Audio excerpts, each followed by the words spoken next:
Ladies and gentlemen, good morning, good afternoon, and good evening, wherever you are in the world and whenever you are tuning into this video. My name is James Porcelli. And I'm Brian Thomas, and you get nothing.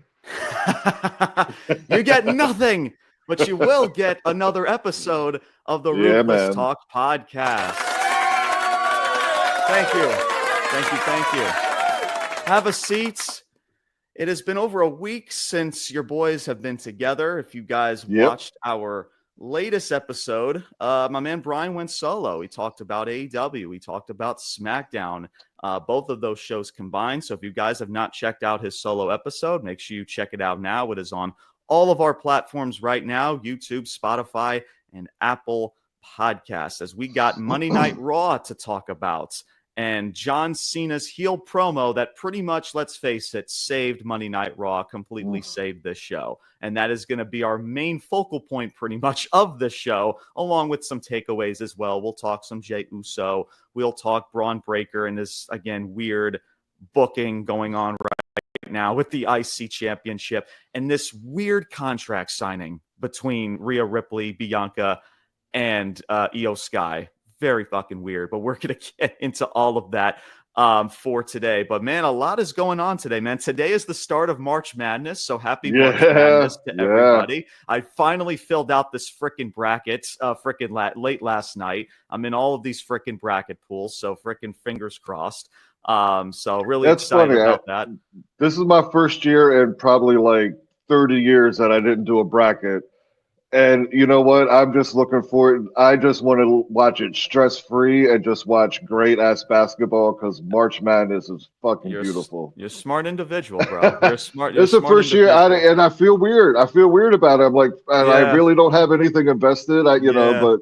Yeah, I don't mind it. There was one, I think I did that. I did the same thing like a year or two ago where I just didn't do a bracket. I'm just like, I just want to just enjoy this tournament. But but after that first year, I was like, you know what? I miss doing the bracket because it adds I know. Suspense and everything, right? Adds like investment into the whole tournament or whatever. So I'm gonna give it a shot, see how it goes. Yeah, I'm sure it'll be good. Like, regardless if you're doing a bracket or not, this is always a fun time of year. Of course, baseball season pretty much has already started. They did the Tokyo series between the Dodgers and the Chicago Cubs. I'm pretty sure the Dodgers won both games. They've won back-to-back games in Tokyo, which is, I mean, it's no shocker there. We know that the Dodgers are a juggernaut for this season and for beyond with all the signings. And in Japan, I mean, that's a home crowd for LA. I mean, let's be real. For Shohei and the fans. And, you could see, it's funny, right? Like you see this even in NBA. I know we're going off topic. This is a pro wrestling show, but you can see that like a lot of these organizations, these companies, right? The NBA, MLB, they're trying to cater to a specific demographic, right? You have people, like the European crowd with people like Luka Doncic and all of these other top stars, and they're trying to cater to a certain demographic. And here you are with Major League Baseball trying to cater to people from overseas in Japan. You have this Tokyo series that you've been doing now that that Shohei, somebody like a Shohei Ohtani, has a massive fan base over. So it's interesting and how the direction of all of these organizations, these franchises, just for Major League Baseball, basketball, and all of these sports, in the direction that they're going. So it's interesting in regard to that. But hey, freaking more money for them, I guess, right? So and that's what it's all about, man. Yep, exactly. Because I'll say this, and not to go off on a tangent, but specifically with baseball, I mean, basketball, they've globally, basketball, I would say they've done probably the best job in marketing and globalizing, the game. Yeah. But I'm telling you, with baseball, man, and I know, Japan itself, like that country, it has always used its money. Baseball is huge over there. But man, I really think that here in America, man, the baseball is missing huge opportunities in the freaking inner cities here, man. Because give me a fucking, like, where the hell do you think like Bo Jackson or Willie Mays or Deion Sanders, not that Deion Sanders is a Hall of Famer, but great fucking athletes, man. And absolutely, yeah. Invest that money there, and man, the baseball could be national, America's pastime again. But right, yeah. And I don't probably know if never going to happen. I don't know if it has anything to do with the fact that just like, you look at, NBA basketball, not a lot of people truly care about NBA basketball anymore in the regular season. They really just don't. So the fact that it kind of makes sense that you have all of these other European countries, and even sometimes in baseball, right? There's even some people in baseball in the regular season because, again, people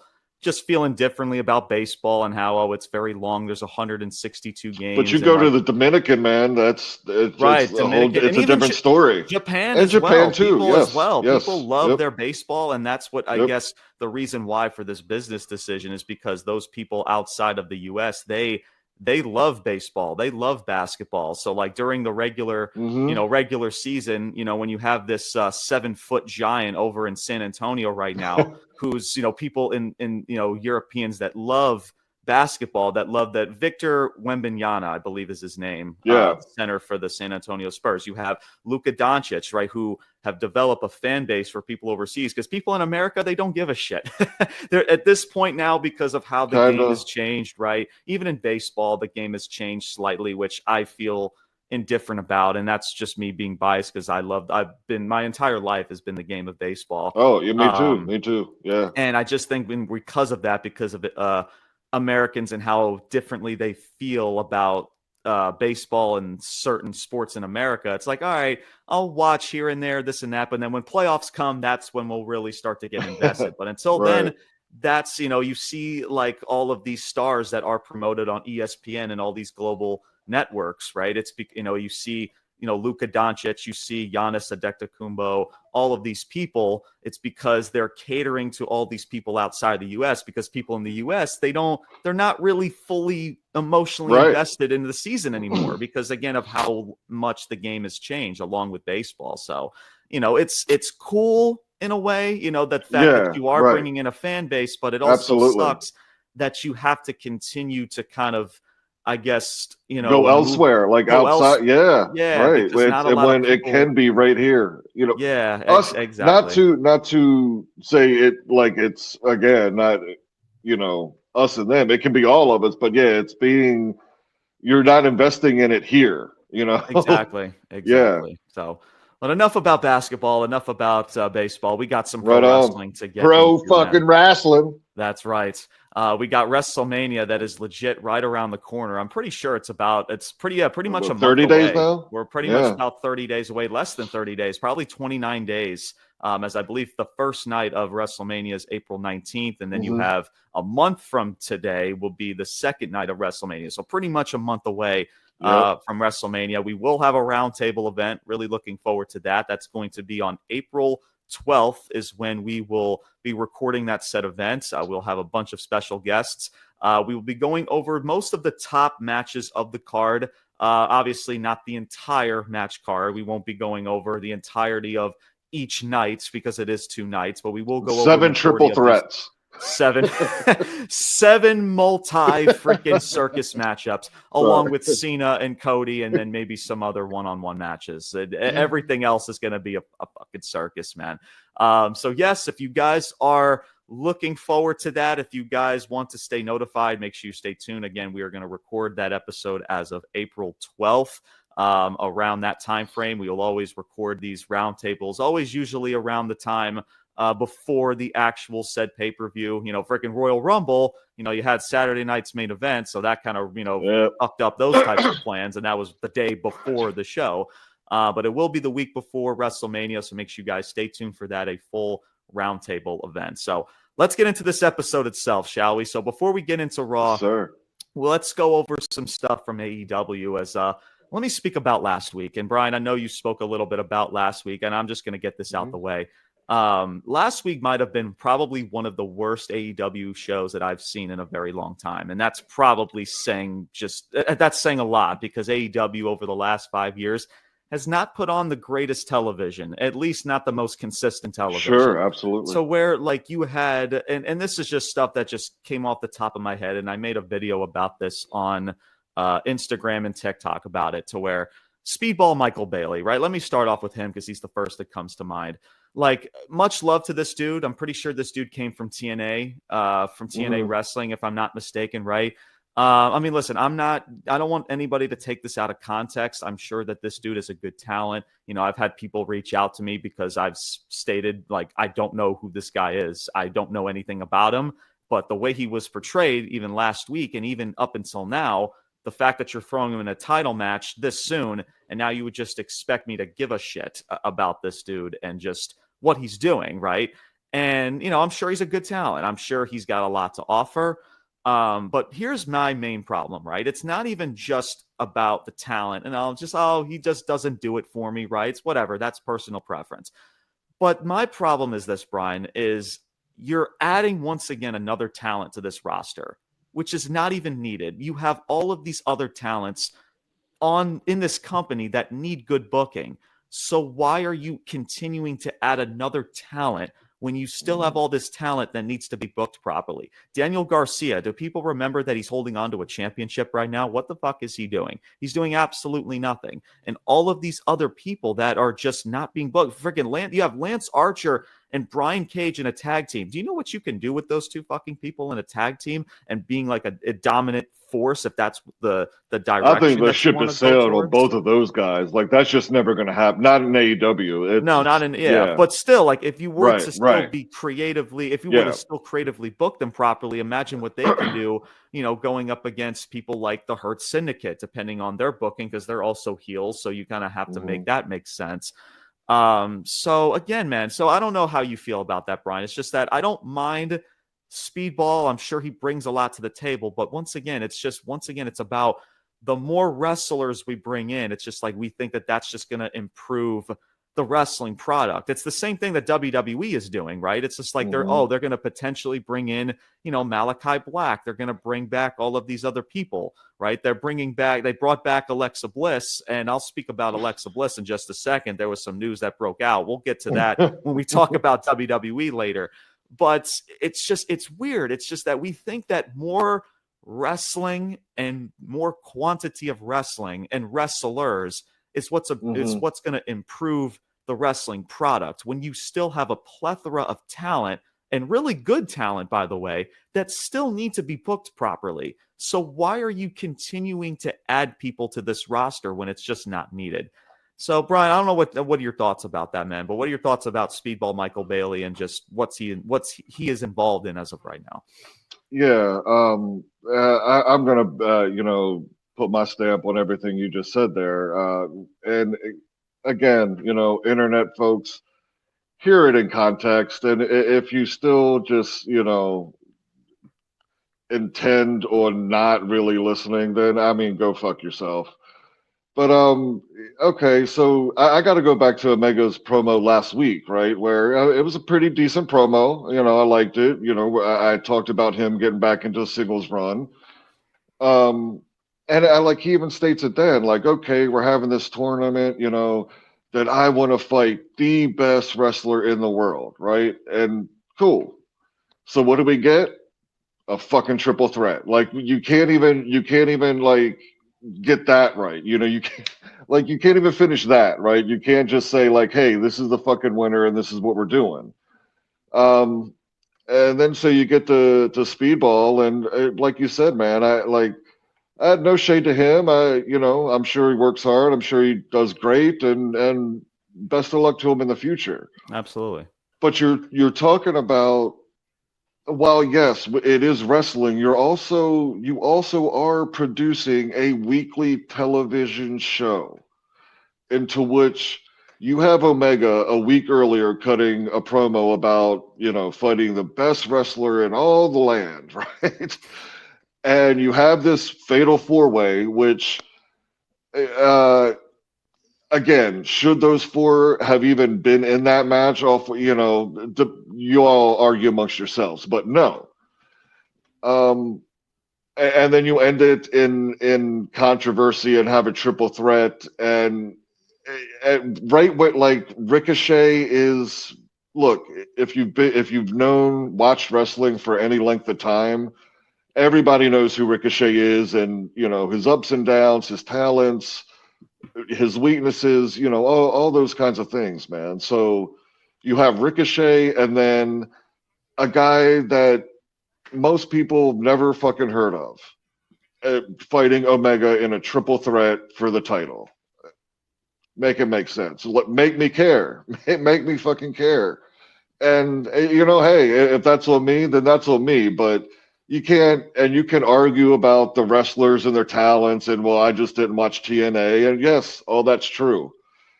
You're still putting on a weekly show that is supposed to be right. The intent is to get people's attention and attract an audience, correct?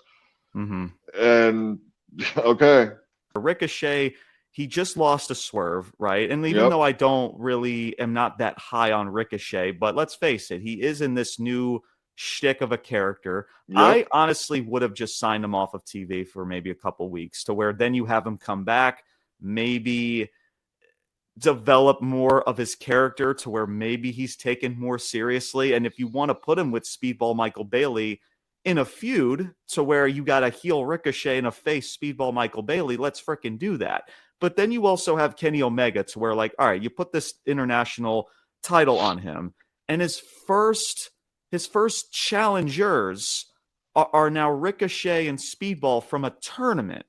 It's fucking right. Like, why a tournament, bro? It doesn't make sense. If you're not developing storylines within this tournament, right? If there's not a placement for either from these people in this tournament that you're putting them in, that's going to be at AEW Dynasty, which I believe is April 6th, I believe. Mm-hmm. So it's just like, what are you doing to spark Kenny Omega? Kenny Omega just got back, and I'll be honest with you, bro, I could care less of what Kenny Omega is doing right now. It's crazy to think about that. I know he just came back. I like Kenny Omega, don't get me wrong.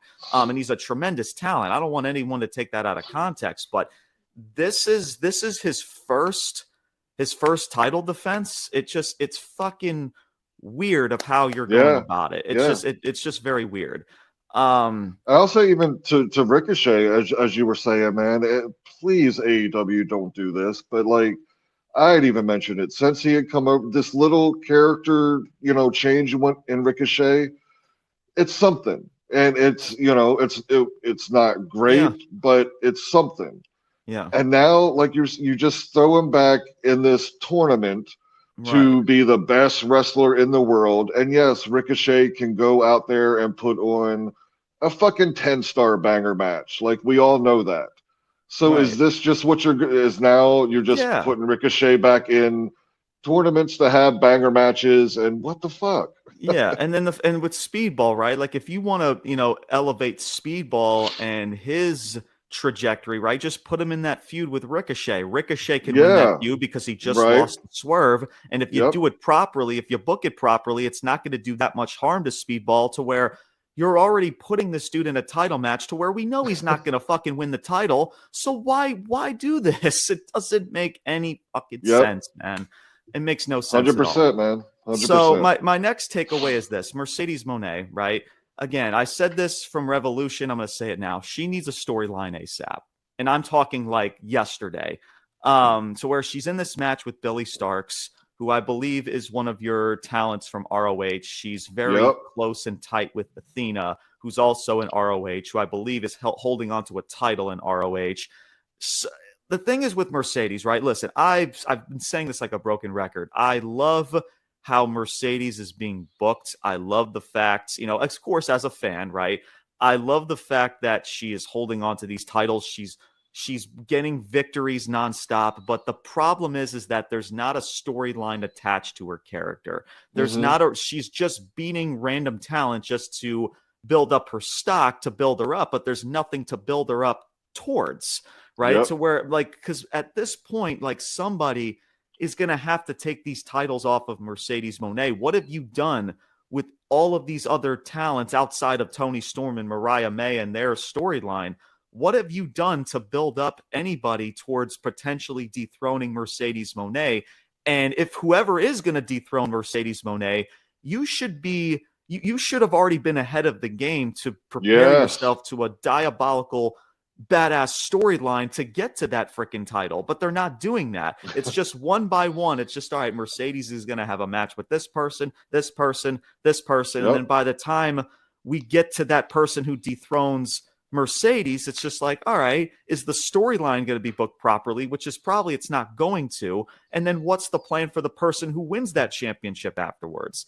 It's just like, we got to think about these things, man, and it's just, and I've said it from the jump about Mercedes to where at this point, the only storyline that I can see her that's going to captivate anybody or at least draw somewhat attention, and then that makes sense. That's with Toni Storm, man. There's not going to be anyone else, and on a certain stage to do it at is AEW All In. You have your top paid female star, and arguably now your most over star in AEW, not just women's wrestling, but just in AEW period. Like, you got to put she's definitely, yeah, for sure. She's definitely the biggest star in AEW. Yep. Absolutely. Like, there is no other stage for Mercedes and Toni Storm than AEW All In for this coming summer. Like, there's really just isn't. So it's disappointing, man. It's where I get it. Mercedes wants to do all these matches, and I get it. So for this Billy Starks girl, I know she's very young. She's like 2021. So I got nothing. No, I think she might even have, I thought I heard him say she was like 19, man. Or like 19. Yeah, I was just saying maybe she's younger than 20, probably. Yeah. So again, no issues with her. I mean, she's going to continue to develop and grow, and that's great for her.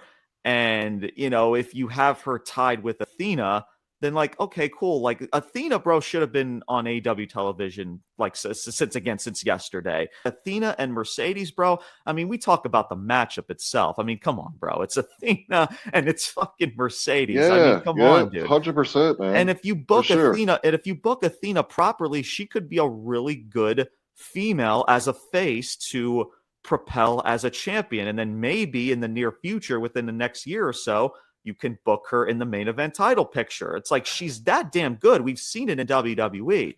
I can't believe that the fucking Ember Moon character, like, that was fucking captivating, man. That is I don't want to make myself look like an ass here, but that's Athena, right? Yeah, you're talking about Ember Moon. Yeah, that's exactly. Yeah. I remember when and I know she had it, beforehand, but when she came out in WWE as Ember Moon, and just the look, the gimmick, I like, how did you fucking fuck that up, WWE? Like, come on, man. Bro, they had her chase around a 24/7 championship, and she got injured, by the way, doing that. By chasing around a title like a fucking idiot. And then she's on the shelf, and then we never really heard much from her again. And then, boom, sayonara, deuces. So, man, it's just, and again, man, there's already talent on this women's roster in AEW. It's just that you're just randomly placing people for Mercedes to beat. But then you don't realize, then down the road, it's just like, oh, okay, well, what are you then going to do with the rest of these females? Because they've all taken massive L's in a title match. So where do they go? Because you just randomly throw them in a title match or a matchup with Mercedes, and Mercedes is beating all of them. Not saying that's not realistic, but you can't be building somebody up, but also tearing somebody else down. And that's coming from a massive Mercedes Moné supporter and a fan as well. So, bro, like, I get it. She's a tremendous wrestler. You want to continue to showcase that side of her, like the actual in-ring performer. But, man, that's not where the Monet, pun intended, the money is. That's not where it is, man. She needs that storyline that's going to connect and that's going to develop her heel character. And so far, they haven't done that. They tried that with Harley Cameron, and that whole spark what happened? Completely lost its luster. Yeah. I don't know what Harley Cameron's doing. They really were doing something with Harley Cameron, I thought. And now I don't even know what we're doing with her anymore. It's fucking weird. So the women's division continues to be a massive question mark. Well, let me say something about Monet there. Like, and I can't remember exactly what I said, but if we go back to when she, signed with AEW, like, both of us said it, like, like, yeah, we were like excited for her, but this is what we were afraid of, right? And again, like, she as a human being, if this is where, what she she does and makes her happy, and the freedom and to come and go, and that's beautiful. I get all that, but this is what I feared, is that she'd get there, and she's one of the best female wrestlers, but there's no fucking story in any of it, and it like nothing she's doing. And again, I'm not saying this to be like an asshole, and like people, hardcore Mercedes Moné fans, I'm sure like they know every detail, right? I get it, right? Yeah, but I couldn't tell you the 5 title, or what is, I don't know, 5, 6 titles. I couldn't tell you who she beat for him because it didn't matter. Like there was no story, there was no. It's just, hey, I got the title, and I feel like that's when she loses them. It's just going to be in some tournament or some whatever overseas, and I lost that one, and then I lost that one. I don't even know what the fuck they are. you know, it's like the New Japan Strong Championship. Well, I know. So yes, I do. I don't want to say titles. I don't know. Just don't know who she defeated. Yeah, I honestly forgot either. I might have to make some research about that. But so yeah, it's disappointing, man. Just like the fact that, again, we love Mercedes, and we love that she's getting this limelight to where she should have gotten in WWE, or at least half of what she's doing. But the problem is that there's no storyline attached to her booking for any of it. That's the like I said, like I understand, she's not going to be like doing like 5 different main storylines, but you can have like 1 or 2 in there, like make it fucking mean something. Exactly. Yeah. Can I say this too? Right, Orange Cassidy last week. I know he was in this. He was in this title match opportunity for the international title last week, bro. I don't know if you watched this matchup with, what was his name, frickin' Generico, whatever the fuck his name is. Like, bro, when did Orange Cassidy start to dance like a fucking schmuck on the top rope now, like he's Undertaker? Did you see this from last week? I missed. No. He's like He's like moonwalking. He's like walking and dancing on the top rope from like almost halfway around the ring, like he's Undertaker. Like, dude, like freaking Generico's got to hold on to his arm like a fucking idiot, like just walking him around the ring, and I'm just like, okay. Like, there's ways to do the comedic shtick, right? But then, like, you draw this out to where I gotta go watch this, man. Yeah, no, I missed that part. It is so bad. It's just like, it's so bad to the point to where, like, all right, when are you just like, how long are you gonna do this to where you're not like, man, if you just don't yank his ass off that rope, man, come on. Like you're just doing a disservice and a mockery of just pro wrestling and making it fake at this point. Like, come on, man. Right. Like, he's legit like walking and he's dancing as he's trying to be funny, like on the top rope. Like, what are we fucking doing, bro? I'm sorry. It was just so stupid. I'm watching this, and I'll even say, and I won't be long. We both harped on it, but again, it's this kind of stuff that in AEW, where look, and Orange Cassidy, I have no doubt he is a practiced at what he's doing. Right. Sure. That you're any human being, you're walking that rope. It is a thin margin of error, and you're just up there dancing around and shit. Like, one day your number's going to be called for what? For what? Yeah. It just looked horrible, man. Like, because again, if you're a fan of this other dude, which again, Generico, I believe is his name. I apologize if I'm botching it. Like, he looks like an idiot. He's just walking around. He's like taking a stroll with frickin' Orange Cassidy around the ring. He's like, all right, here we go. We're holding hands. We're just walking around the ring. Do your thing while he's just dancing and moonwalk. It looks so fucking bad. There's ways to be funny. Right, like the whole what was it? I Show Speed at the Royal Rumble. Right. That whole little thing, like, that's funny. Like, it's a funny thing that's no harm, no foul. But like this, man, it's just like, even like the whole freaking Costco guys stuff. Like, it's no harm, no foul. They want to do their shtick or whatever. Like, but sometimes I think AEW should just bring back Doink the Clown for shits and giggles, man. Like, seriously, like, shout out. That could, like, Doink the Clown could actually possibly work in AEW.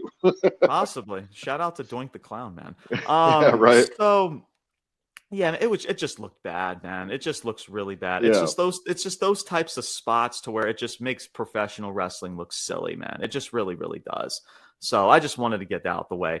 And then finally the street fight. Let's talk about the street fight. You know, me and Brian, me and you just talked about it right before we started. I mean, here's what I will say. I don't know what Tony Khan sometimes think, right? Listen, I praised Tony Khan recently because we talk about like the media scrums and the press conferences, and Tony Khan is always making some sort of headlines that has nothing to do with the product, right? We've spoken about that for many moons in this company, right? And lately he's taken a step back. He's just letting the talent do their thing. And like, you rarely hear anything about Tony Khan, which I freaking love. But Triple H, bro, like, he won't hesitate to be in front of that fucking camera at all. So I love that. But when it comes to the structure, Brian, of these shows, of the placement of these matches, like, why is this not in the main event? It's fucking weird. Now, with Revolution, right, if people want to say like, oh, it should have been Tony Storm and Mariah May, that should have been the main event. Okay, cool. And it's like Tony Khan's taking that message, because I'm sure he listens, right? Because he's responded to fans. He's responded to a lot of content creators. So he's listening to what's going on. So it's like he's taking that information and he's like, oh, okay. So why not this Wednesday on Dynamite, since people love Tony Storm and love the ladies, let me just put Tony Storm, let me put a match between Megan Bayne and Chris Statlander in the main event, because you have Tony Storm on commentary. So let me put that in the main event. No, if it's a world title match, you put, for your men's world title, you put that in the main event slot instead of in the smack middle of the show. It's just like, sometimes, Brian, I don't think that Tony Khan gets it, to where he's trying to listen to the fans and he's trying to understand with the fans. And sometimes he's not understanding of the reading the room, if that makes sense. The nuances of actually booking. Like, yes, this show is different than what your pay-per-view was. Yes. Yes. Absolutely. So just because people were saying like, oh, like Tony Storm and Mariah May should have been the main event, that doesn't mean like now for every show. And it should, there's no doubt, debatingly, it should have, no question. But that doesn't mean now that you now need to put a Megan Bayne and a Chris Statlander match in the main event of your Dynamite show. That's not just because people were praising the ladies, like, oh, the ladies need to get the main event. No, that's not what people are saying. So that was just very weird. As far as the matchup is concerned, and I'll get to your thoughts, Brian. I mean, we knew that Mox was going to retain this title. I mean, we knew that, as he should, because you're not going to do face Copeland against a face Swerve Strickland. That makes no sense. So Mox has to, and I know people are in such an outroar over frickin' Jon Moxley, right? We'll trash Jon Moxley. We'll just, for some odd reason, we'll just trash this fucking dude and say, like, he's just not good. He's overrated. He's a detriment to the company. But we won't say shit about adding more talent like a speedball Michael Bailey. We won't say shit about Orange Cassidy championship match rope, right? Right off the bat. It's just like, what the fuck, man? It's just like, there's so many things to issues with AEW, but we point the finger at Jon Moxley. I still don't fucking get it. But anyway, so Moxley wins this match. The whole the spot to where what does Edge call his little toy, right? Spike or whatever, like that. Spikes on it. You know, he does the suplex and Jon Moxley lands back first onto the spikes. And oh my God, man. Brian, what are your takes, man? I know we spoke about that, but I know people are going to be talking about this spot, but what are your takes in regards to that? Let me talk about Mox in general. So this whole shtick and the Death Riders, and, you know, since this has kind of come into fruition, I love it, man. I really do. I think he's been knocking it out of the park. And, you know, you can, if it's run its course, maybe, whatever, you know, who knows. But he, I think, has been one of few consistent bright spots, you know, throughout the past year. I agree. So the hate or the, I don't know, maybe people are just tired of it or whatever. I don't know. But that man, more than once, has already carried AEW for stretches of time. You know, let's be real here. Yeah. So, I got no problem with that. I will say it does seem like we're, at least with him, we're entering territory of, and I will say I have noticed he did have a match. It's probably what, 2, maybe even 3 years ago now. With what's the guy? Nick Cage, is that his name? The death match guy. Anyway, it doesn't matter. Nick, but I know who you're talking about. Yeah, Nick Gage or something like that. Nick, I don't know. Something like Nick that. Gage, yeah. And GCW, I believe, is where he's at. Yeah. Mm-hmm. So yes, I have noticed and seen, like, specifically with Moxley, it getting more, pushing that envelope, getting to those kinds of things. I am not so much for that. The bat with the spikes. So I'll talk about that. So I don't know what those actually are, if those are actually just your regular standard nails or whatever. But listen, I mean, at the end of the day, you had Copeland backdrop Moxley on it. What's Moxley? 270-ish, maybe? I don't know. 260? I don't know maybe what around it is. 260, maybe, I guess. 250 somewhere. Yeah. So you have 250 pounds of just dead weight hurtling over on nails, How I don't know. those Moxley's pretty go, cut too, so I don't know how if he's 250, he might be actually less than 250. Moxley looks great, by the way. He's in the best he does. Yeah, Yeah. absolutely. Either way, I mean, the guy's over 225, whatever. Yeah, 200 somewhere pounds. around there. Yeah. Mm-hmm. So it's just like things like that where, I don't know how those nails didn't go further into his back at that point, but yeah. It's just those things that are like why?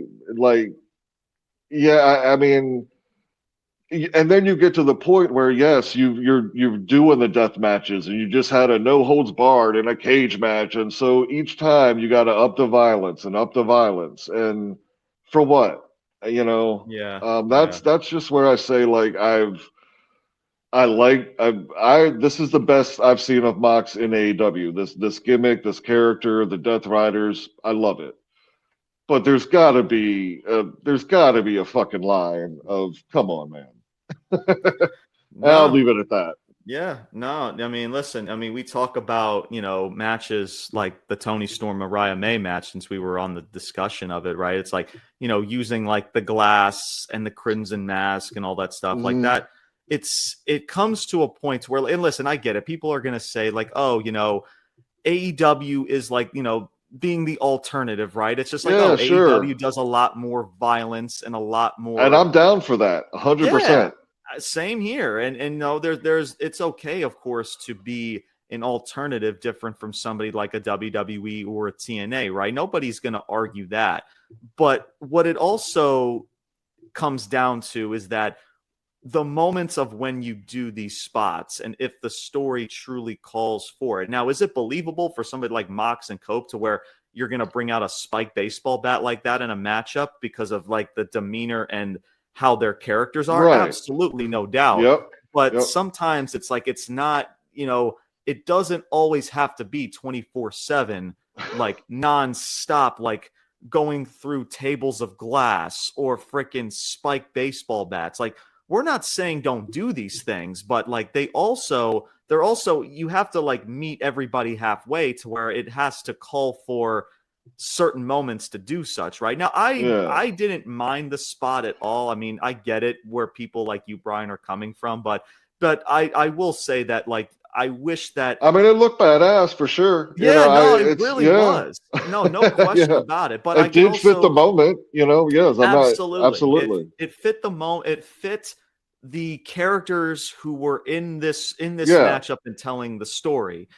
But sometimes, like, the story doesn't have, like, we talked about Revolution and how many times we saw crimson masks and blood. It's just like, okay, if you want to show that off for a certain story, like, if you do that too many times through separate other stories, how special is it going to be, right? It's like all these It's like I'll use the same type of reference in WWE. Like WWE has been doing a lot of title changes lately. It's like they've done title changes with the women's tag titles and, LA Knights, winning back his United States championship. It's like, okay, like we get it. It could create a shock factor. It's like, oh, anything can happen on a given day. But you can't do that all the time to where just winning a championship, because clearly, especially this close to WrestleMania, you're doing title changes and you're throwing baloney at the wall to see if it sticks at this point now.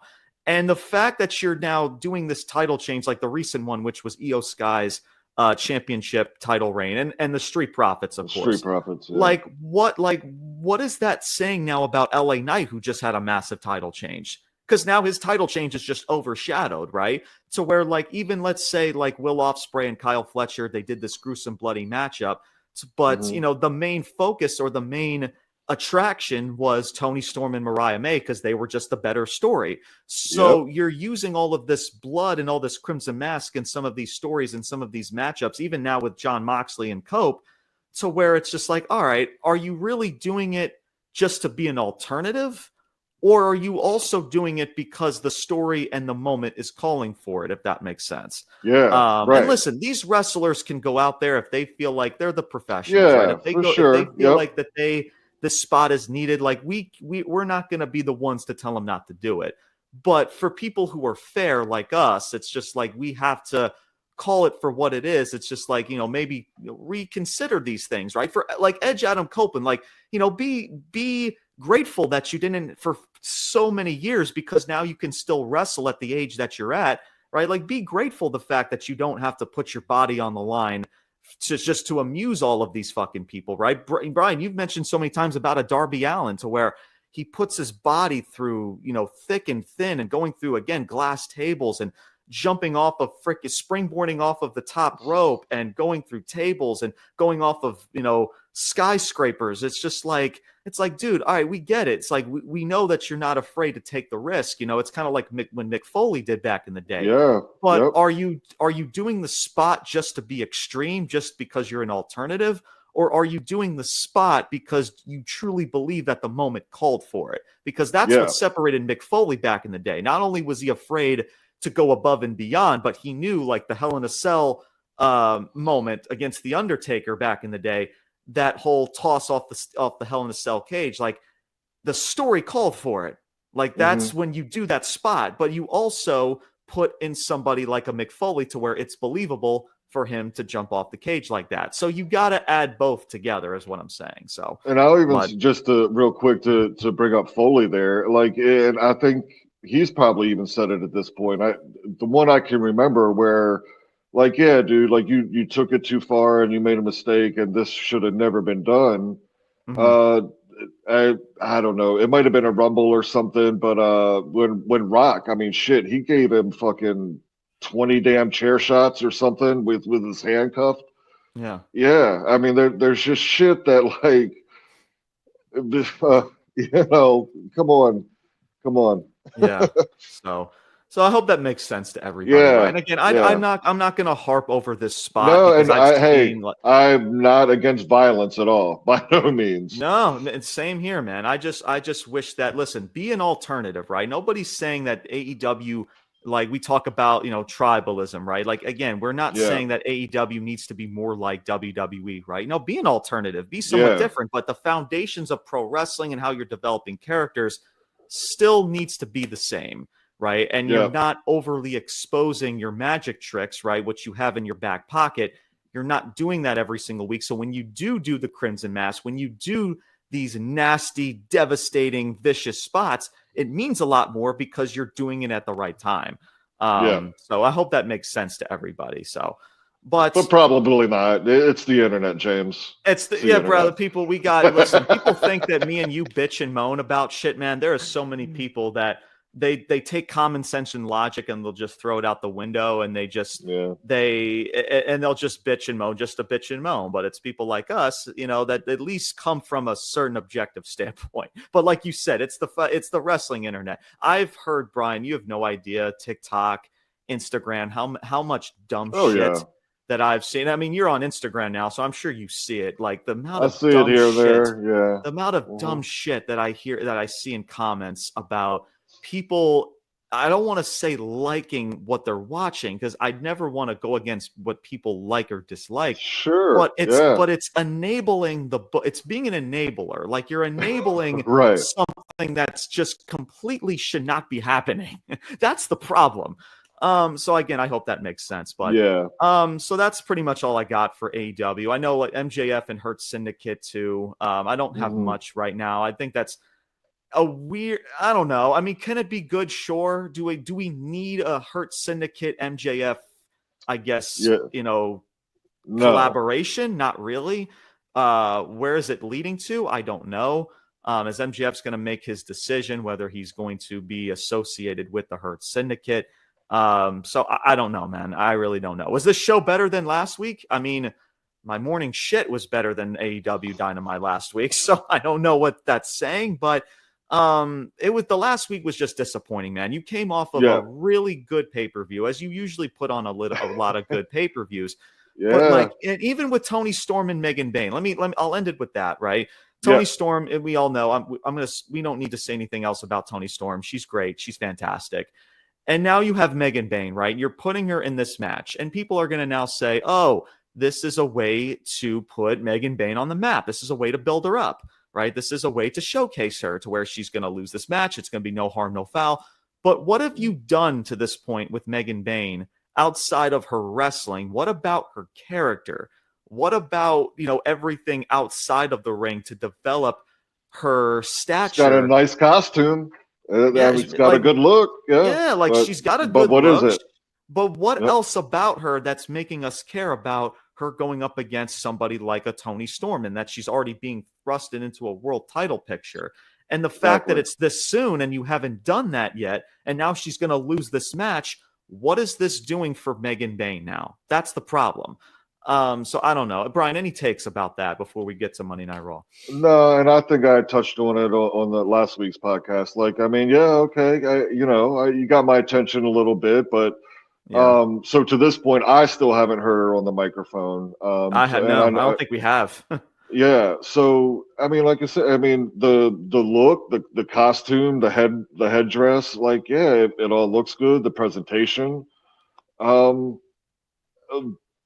I don't know yet, but again, if you're just talking about how, you'd want to build a story or a character to make us care. Like, okay, you introduced her to the AEW audience,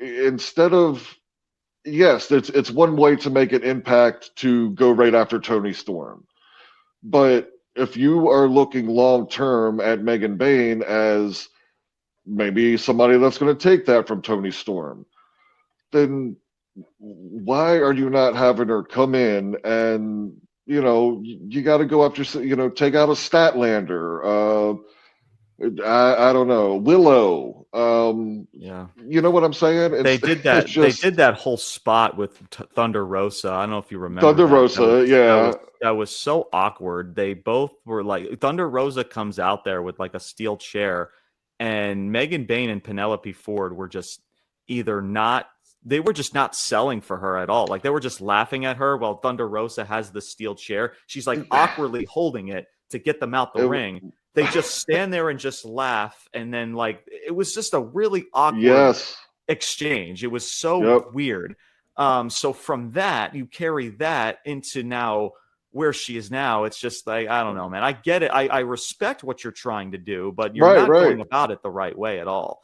At least so far. But I guess anyway, I'm still waiting to see, how she delivers on the microphone before I can really even even know what I'm watching. Really. Exactly. Like we gotta, like, if you're gonna put in a world title match, like you gotta do better character development than what you're doing, man. Okay, cool. You've gotten, her look and her stature. Great. She looks, the parts, but now what about her character? We said that about, Camille, right? She's got tall stature. She's along with Mercedes, right? And we saw how that fucking turned out. We don't even know if she's even a part of the company anymore at this point. No. But like with Megan Bayne, right? It's just like, okay, like I'm sure there's probably at least half of the wrestling audience doesn't know much about who a Megan Bayne even is. Absolutely. So it's like, all right, cool. You got the look part down. You got the stature part. But what about the character development? Like, are you just throwing a body just to build up Toni Storm and her championship title reign? Or are you also trying to develop Megan Bayne as this badass star and develop her character that's going to connect with people? So I don't know. It's very weird, but that's AEW for the most parts. Again, we'll most likely talk about AEW Dynasty. That's going to be coming up April 6th. So make sure you guys stay tuned for that. But that is our thoughts and takes on AEW Dynamite and AEW as a whole. All right, now let's get some Monday Night Raw. So don't worry, guys. We're going to get to Cena because that's everybody. What everybody's talking about is this promo from John Cena. I'm already seeing memes galore too, which is actually really funny.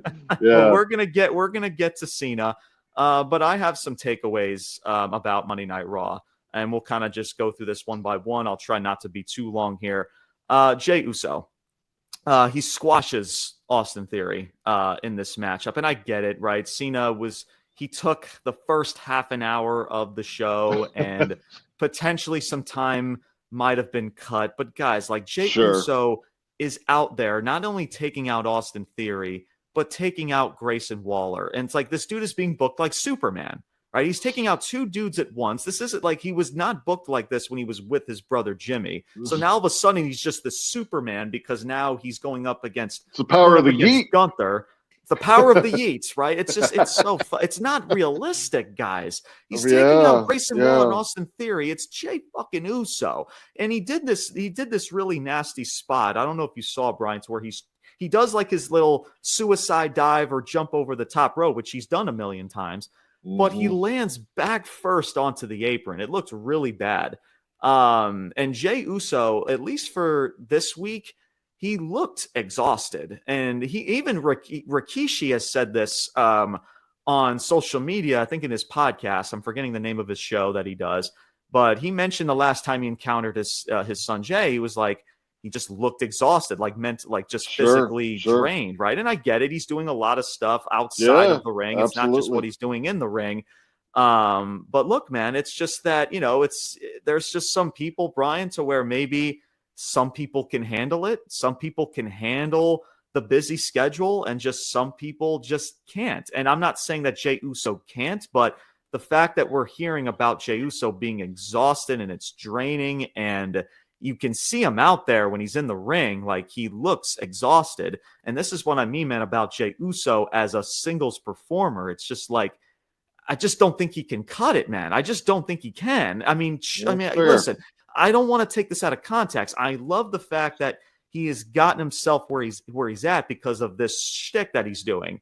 But Brian, even you said it too. If you take away this shtick, there is nothing connecting with Jey Uso in that ring and the story that's trying to be told with Gunther. That's it. Right. All it is the entrance. That is the story. That's what's getting us to Mania, right? And we want to compare this shit to Daniel Bryan's Yes Movement. We want to compare this to Kofi Mania. Like, guys, stop. It's ridiculous. Not only that, Brian, but you are now seeing the backlash from it, to where there's been social media posts from YouTube that WWE has published out, and it has gotten massive dislikes. I think the recent Jey Uso upload from Monday Night Raw, this is what just a screenshot of what I'm seeing. This obviously could be a lot more, but there were over 60,000 dislikes on a recent post or a YouTube clip of Jey Uso. I believe that was from Monday Night Raw. Over 60,000 dislikes, and I believe there was like maybe a little over 10,000 likes on that certain video.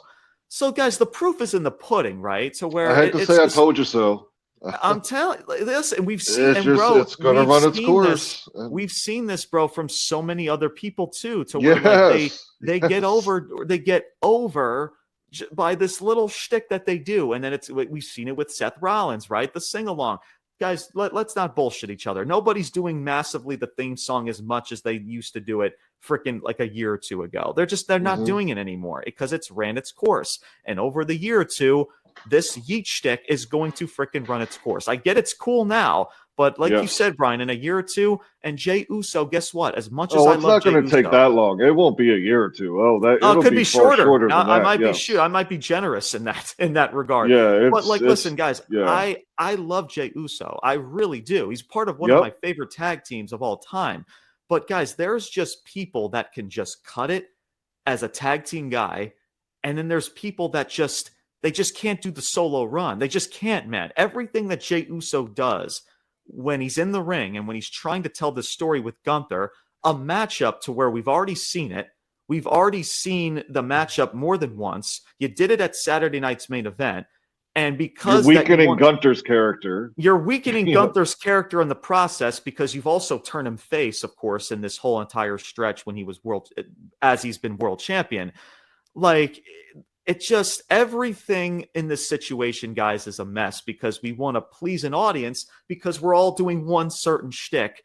And that's what Triple H wants to now cater to is the Yeats fucking crowd. I'm sorry, man. Listen, again, I like Jey Uso. I love the Usos, one of my favorite tag teams in this industry. Jey Uso as a solo competitor, along with his brother Jimmy, I'm gonna also include him too. As singles performers, they cannot cut it. Straight up, they just cannot cut it. I've seen enough, Brian, where I can make that conclusion. As tag team guys, they are fantastic.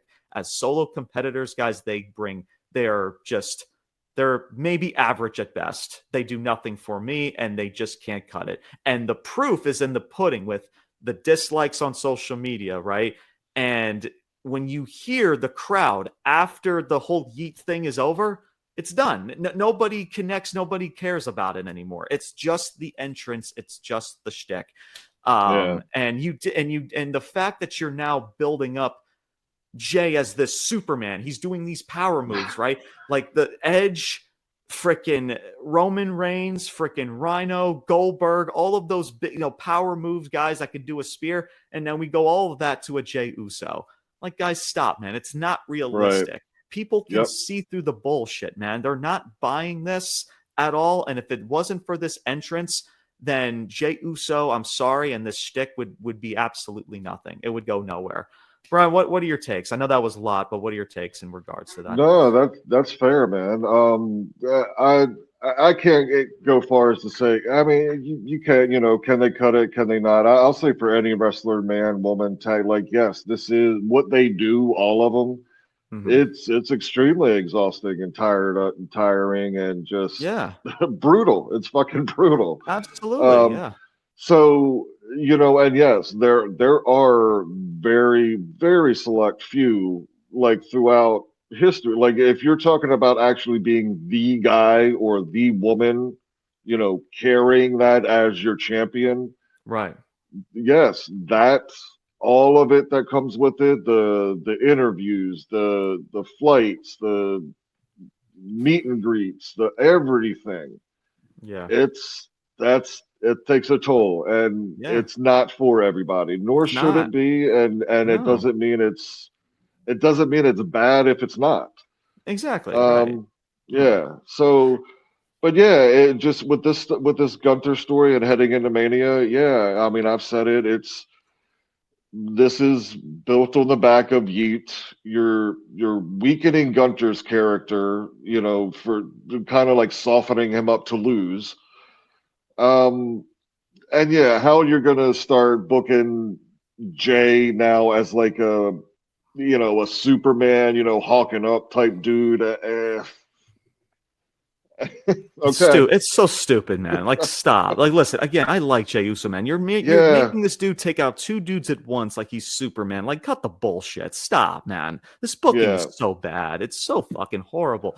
And look, and not man, that, if it's a one-off and whatever, and yes, it's Austin Theory and Grayson Waller, but the like, again, it's the nuances of what you're saying and what I'm saying, James. It's like, if they did this is a one-off and he just did it then, fine, cool, whatever. But if this is like some continuation thing of where he's taken out multiple people and bounce it up after he did it last week. He did it last week with Grayson Waller. He's done it before, though. That's the thing, though. He's taken out Grayson Waller and Austin Theory multiple times at once. So it's like they're booking this dude again, like he's Superman, like he can take right, out, right. Let's cut the bullshit now.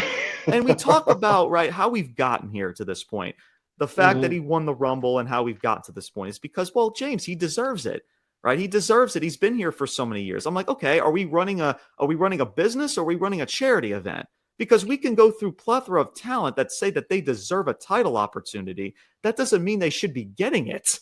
That doesn't mean that because you did a matchup at Saturday night's main event, nobody cared for it, nobody gave a shit about it, that's why you put it on Saturday night's main event, doesn't mean now you need to run it back and do it at WrestleMania. Like, it doesn't work that way. Man, are we running a charity event because, like, oh, we just deserve moments because we've busted our ass, we've worked hard? And I'm sure Jey Uso has. I'm not saying he hasn't. But has all of these other talents, they haven't been busting their ass back there. Chad Gable, freaking LA Knight, they haven't been busting their ass for years and years. LA Knight hasn't bust his ass now being at 40 years old to get where he's at, to be in the shtick that he's in now. Like, stop, man. That's what we're basing it off of. Then that's the problem. It's complete bullshit. So it's just, listen, man, I've harped about this, man, since the Royal Rumble, and nothing's going to change. At this point, Brian, man, I get it. It may not do much to Jey Uso at this point, but Gunther, fuck it, have him retain this fucking title. I'm sorry. I want to see Gunther retain this championship. I'm sorry, man, because like you said, like, you're doing all of this to soften up Gunther to when he wins that, or when Jey Uso takes the title from him. Yeah. And I'm not saying that it's going to happen. I mean, Gunther's obviously losing this championship, but at this point, man, Gunther, just have him win the fucking title. Nobody's going to like it, but like, but at this point, bro, like, for the believability as well as for Gunther's sake too, at this point, like, just have him win. Just have him win this and retain this fucking title. At least at this point, that's what I would do. I know, and that's again, know what even would actually make sense, and it would even make sense for a guy like Gunther, considering he already is champion. If The Rock came out there and offered the same shit to him, and he screws Jey in the process, right? Story, people. Like, I mean, they're not going to do that. I mean, Jey's winning, but that would work for Gunther's character. That would work for The Rock, and also, you still got the bloodline. The Rock screwing Jey. So. And the thing, and also too, I'll leave it off with this, right? Like, Gunther, like, you remember what he said, guys? He talked about frickin' 10 or a couple weeks ago. It's like, Jey Uso, this is going to be 10 weeks of hell for you. Right. Bro, Jey Uso's having the time of his life, bro. Like, stop. What 10 weeks of hell, bro? There's ice water in this freaking hell, bro. Like, stop, man. It's a disservice of Gunther and the fact. So he says that, and I get it. He's taken him out the last several, but get it. He's right back up on his feet the next week. Jey Uso, he's eating with the crowd. He's having a great fucking time. What freaking 10 weeks of hell are we talking about? Like, stop, man. And so you're not even really helping out Gunther and what he's trying to portray himself and what he wants to, what's the word I'm looking for? Or at least, like, the promise that he made to himself at Jey Uso. He's not really even making that promise at all. Like, it's like, bro, it's just like he's out there having a great time. He's eating all over the place. Like, is there ice water in this hell that you're talking about? Like, stop, man, enough. So that's Jey Uso. Again, I know that's not a very popular discussion, but I'm sorry, it has to be said, man. Somebody has to be honest in this community. So let me get to Braun Breaker. Brian, I've said this question now for a very long time, and I'm still going to say it. What is Braun Breaker? Because I don't know what he is. Now, clearly, they're trying to portray him more as a face, right? I'm like, at this point, all right, whatever. That's what you want to do, whatever. It's not my company. I think it's stupid. Because now you have this Finn Balor situation, you have Dominic, and we all know what this is going to lead to. This is going to lead to you throwing a bunch of random motherfuckers in there, probably a fatal four-way. It's going to be Penta, it's going to be Braun, it's going to be Dominic, and it's going to be Finn Balor. Probably like a fatal four-way. Maybe if you want to add a fifth, like a Ludwig Kaiser, they could do that too, possibly. But that's what it's going to lead to. It's going to lead to a bunch of motherfuckers in a circus type of matchup because we have no creative booking for this title and we don't have any creative booking for Braun Breaker. But either way, you want to book Braun Breaker as a babyface, right? Or at least portray him more as a face. Lately he's been a tweener, which has been a detriment to his booking. He just goes backstage and he's just like, he's face to face with AJ Styles, just grunts and goes, I'm Braun Breaker. I got this title. Yeah. Right? It's freaking with Penta backstage. And then he just walks away. That's Braun Breaker's booking the last several weeks. And he comes across more as like the heel, right? And now he's more of this face because we got dogs barking, right? His matchup a couple weeks ago, like he's trying to get the dogs to bark, and maybe a plethora of people are barking in the crowd. Nobody gives a shit because nobody knows who this guy is, right? The ladies have had to be outspoken. We've heard a report. We've heard, talks about that, how the ladies don't even know who they are. The ladies have been outspoken because they don't know if they're heel or face. And you know damn well if the ladies feel that way, you know damn well the men also has to feel that way as well. Like that can't just be the women's division and then the men all of a sudden are like, oh no, I'm cool with the booking. Oh, Triple H doing a great job. No, man. Right. You know damn well it's the same exact way for the male side as well. But again, just to make a long story short, right? So you want to portray Braun as a face. Whatever, fine. Finn Balor's the heel. You got Dominic as the heel. Whatever, fine. So now you have Penta made the save. You had an Intercontinental title match. Braun defeats Finn. And then you had Penta come out for a save because the rest of Judgment Day came out and attacked. And then at the end of the show, you have two technically faces, if we want to go by the booking. Penta and Braun face to face, like they're going to be like Penta wants the IC title. He even said he wants the IC title. But you're now portraying. So let me get this straight. So you're putting Braun as a face. You claim that now Penta is going after the IC title, and you put now Penta, your face character, face to face against your now face champion in Braun. Guys, what are we doing here? This doesn't make sense. You're just, once again, either splitting your audience, you're confusing the fuck out of people. I don't know what Braun Breaker is at this point. I don't know who he is. He's a face one week. He's a heel. He's a tweener. You put him as a face, and now he's face to face with another baby face. This booking, guys, doesn't make sense. Nothing makes sense. Brian, what are your takes, man? Unless you have a different take with this, what are your thoughts about it? So I'll even go one further and add another name in there that kind of adds to it, or I don't know how it plays out. Chad Gable. Like, isn't like Chad Gable like the ultimate payoff or whatever for this storyline is Penta, correct? I mean, I would say, or are they? Is it now LWO and Rey Mysterio? I don't know. Your guess is good as mine. But yeah, you're right. It's going to be at least a fatal four-way at Mania. Penta, Braun, and then I don't know, Finn, Gable, Ludwig.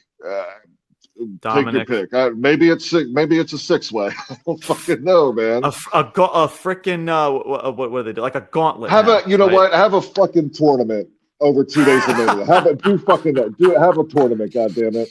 Oh god, because we love our tournaments. But right? I don't. I don't know, man, and that's why it's like there's going to be so many.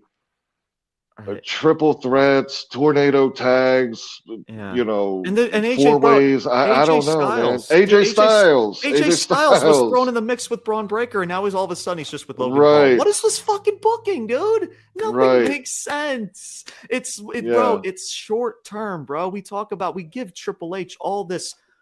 Like we pander to this fucking guy like he knows what he's doing. He does it. Everything, guys. Like guys, the Wyatt Six. Where are the Wyatt Six doing, bro? Like what are they fucking doing? Uncle Howdy he got powdered in his face, and we haven't heard from him since, right? Oh, but James, Uncle Howdy is injured. Okay, fine.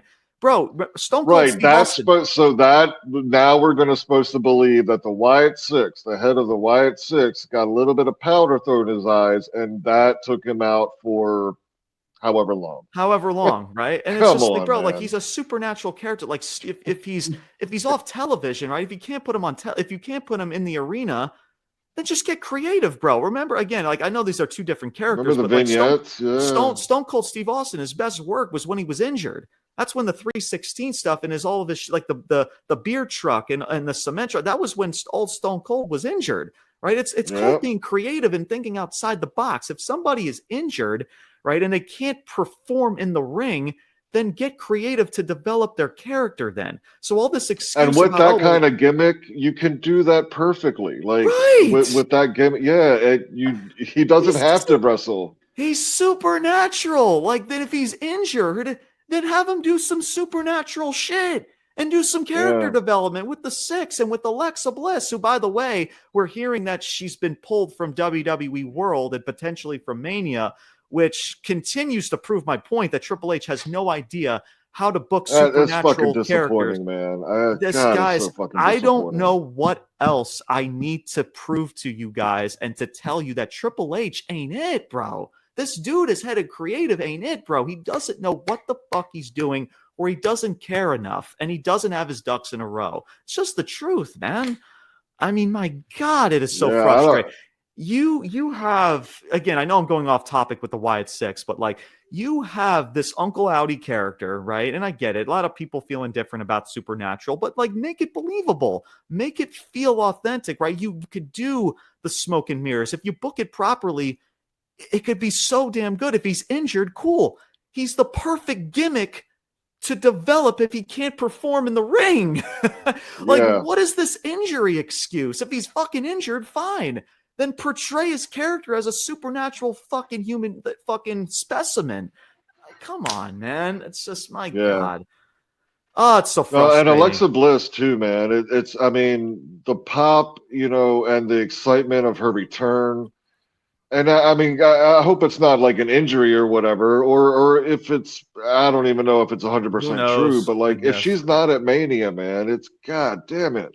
God damn it. I know, man. Like I said, like you said, man, she got one of the biggest pops and reactions in her return, and she's been catching steam ever since she's came back. People have been really high on Alexa Bliss. They're excited about Alexa Bliss, and now we hear this. That would be extremely disappointing if Alexa Bliss is not part of Mania and has just been completely scratched from plans. That would be extremely disappointing, man. But don't worry, we'll put Charlotte Flair. We'll have a lot of triple threats. We'll put Charlotte Flair in another title match, and we'll add all these triple threats. But we have nothing for Alexa Bliss. She's probably she's one of the most beloved stars, right, on the women's roster. She has all this steam and momentum. But we won't have shit for her, but but once again, we'll continue to shove Charlotte Flair down everybody's throats and give her a fucking title opportunity. Like, guys, fucking stop, man. As sure as the sun rises. Oh my God, man. And we'll get to Charlotte Flair. That's a different discussion for a different day when we talk about SmackDown. But last takeaway, man, Rhea Ripley and this contract signing, guys. I had to go back, Brian, just to make sure that there was actually something signed on the dotted line, right? This was a contract between Bianca and Iyo Sky. Again, how we've gotten here makes no sense. Even if it was just Iyo Sky and Bianca, none of it makes sense. And now, because like, what are we going to do with Rhea Ripley? Well, you know exactly what they're going to do. They're still going to find her to put her in this matchup and make it a triple threat. And the creative plan that we have is for both of these ladies, Bianca and Iyo, to sign the contract and Rhea to go out there, take out both of them, and then Rhea Ripley just says, all right, let me sign this contract. Now I'm in the match now.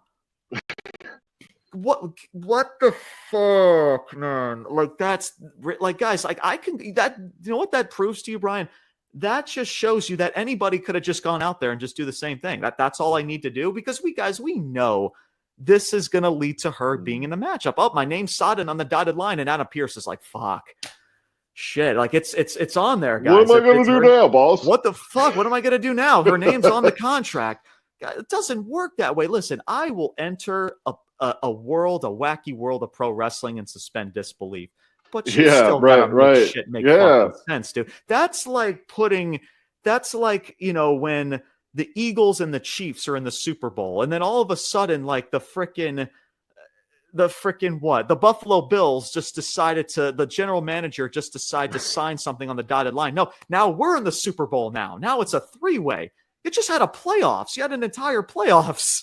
Bianca just went through she went through a fucking chamber matchup, and all Rhea Ripley had to do was just put her name on lose a match and then lose the title and then Yeah. Right. To a contract that was already signed. Now my name is on it.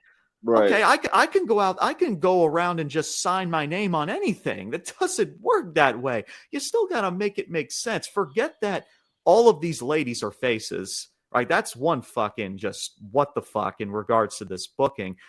But this guy's was outrageously so stupid. And it's really hurting Rhea Ripley's character to the point, Brian, to where I don't give a shit about Rhea Ripley anymore. Her shtick, this is maybe a hot take. I don't give a fuck. Rhea Ripley is so I hear you. She's boring.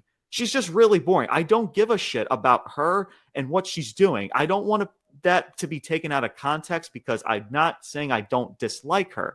I just don't care about her character. I don't care about her booking because it's not being booked properly. It's a detriment when you do stupid shit like this. It doesn't make sense. It's not for you to do this type of shtick to where, oh, this is how we're going to get to the triple threat. Then Triple H needs to be removed from his creative duties as of yesterday because this is stupid. It doesn't make sense.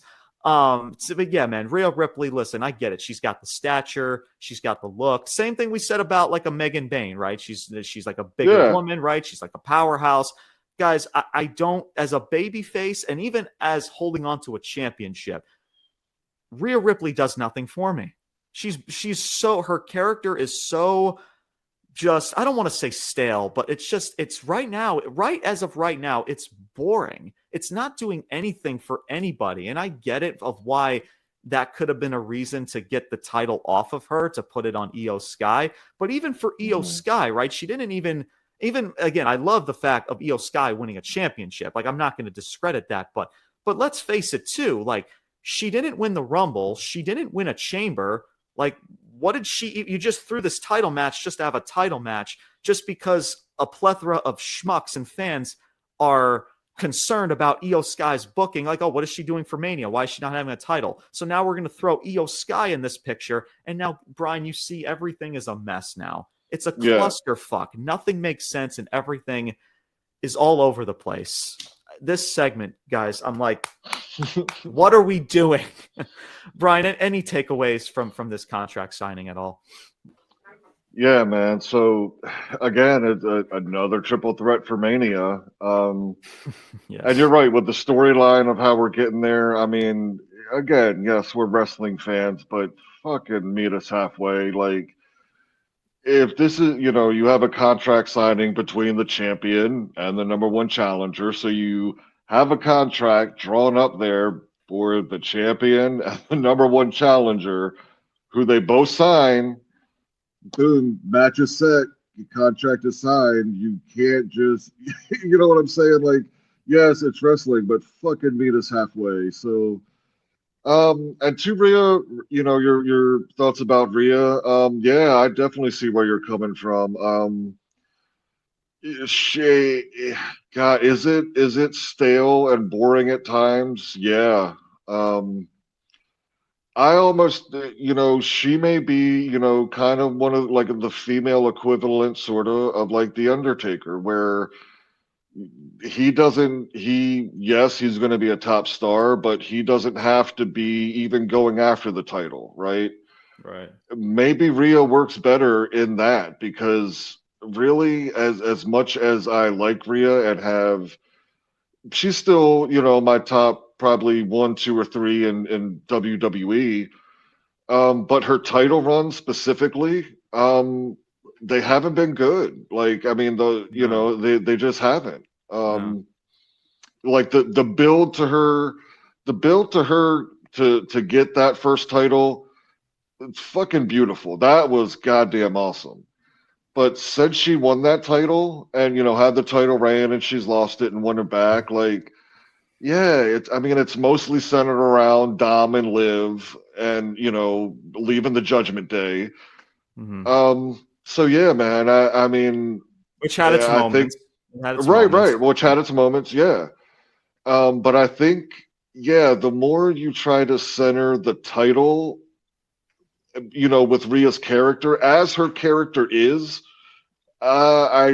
maybe that's just not the best way to book her, like much like the Undertaker, Exactly. So yeah, I mean, I can see a lot of people's points if it's, you think it's stale or boring or because I feel that. Yeah. But yeah, for this again, it's just another triple threat and for Iyo, I mean, god damn it, she's gonna be the afterthought. She's gonna get unless there's some shocking moment where Iyo retains, she gets the short end of the stick in all of this coming out of Mania. And goddamn. So yeah, it's those are a my shame, thoughts on man. that. And again, man, I don't want to again take it out of context like I'm throwing shade at Rhea Ripley because I really don't want that to No, come right. across, man. But I have to be honest, man. Her shtick, whether she's holding on to the title or even just as a babyface in general, at times, like it's just boring. It's just whatever she's into with that title and just everything as a whole. It's not clicking. It's not interesting. Right. And Yeah. this shtick and this contract signing does not help to where it makes no No. sense. It's just like, bro, that's like freaking again, like if you were like an employee at a certain like retail store and there's like a manager of the year thing that's like on the top of the on one of the walls, right? That's like just placing your picture on the manager of the year sign and going, oh, I'm the manager of the year now. I'm like, what? Yeah. No, like that's not how it works. There's already a manager of the year. You just placed your picture over it. Like, guys, this is how stupid it is. This is just the common sense of the booking that is Hunter Hearst Helmsley and what he produces in these shows, man. I will say fuck. At this point, I hope Iyo wins at Mania, but I think it's going to be Bianca. But Bianca. and which I'm okay with that. But again, since you were here now and you made the call to put the title on Iyo, yeah, Bianca's got a feud waiting there. Mm-hmm. Rhea should not. Rhea is the one who should not win this match. No. It's going to be Bianca, which I'm cool with, but really, fucking man, I'm pulling for Iyo. Yeah, man. And guess what we're going to also do the next couple of weeks, guys. And you saw it backstage. They're going to brawl. They're going to brawl and fight against one another. Yeah, and Bianca and Iyo Sky. Now that they've taken or Rhea took them both out. And now there's going to be this controversy. Like, okay, you know what? Put her in the match, right? Like she's got it coming to her. Like, put her in the match. Yeah, that's exactly what they're going to do, man. That's for how sure. we're going to further into this matchup. So we're like, like anybody, guys, could have just went out there and just signed their name on the contract. That's the common sense you're telling to your audience. That Maxine Dupree could have went out there. She would have probably failed miserably because of how her character is portrayed. But she could have just went out there and just signed her name on the contract. Be like, oh, I'm in the matchup. Like, that's the stupidity of this booking, man. And now we're just going to brawl, just like all these other freaking feuds, just like with Charlotte Flair and Tiffany, just like with Punk and Rollins, just like with Cody and Kevin Owens, right? All of these other feuds, we're just going to nonstop fucking brawl because that's just all that Triple H has. That's the creative booking. That's WrestleMania season in a nutshell. However, there's at least a glimmer of positivity that we're going to go over. And that is the man that pretty much has saved Monday Night Raw, this entire show, and that is Mr. Hustle, Loyalty, and Respect, ? That is John Cena himself. As he comes out, this was his first appearance since Elimination Chamber, since his official heel turn at Elimination Chamber. He comes out. They were in Brussels, Spain, I believe, as that's where they're going to be. They're going to be in Scotland again this coming Monday, and I believe another international event for Monday Night Raw. So it's going to be in smack middle of the afternoon. But John Cena comes out, plethora of boos. The John Cena sucks sing along. Oh, they gave it to him. They gave it to him, man. I mean, listen, again, much love to all of these international crowds. Again, sometimes I feel like, and again, I know this is this is not. They did it with Seth, but which that as well, yes. Song, and I've even said this even with France for Backlash like a year or so ago. Like, I get it. Like, I love, the amplification and making noise, but sometimes it's just like, I feel like wrestling fans just go there to just sing along and not give a fuck instead of just actually being captivated of what the storylines and what the matches are sometimes. Right. Like, are you having fun because the show is good?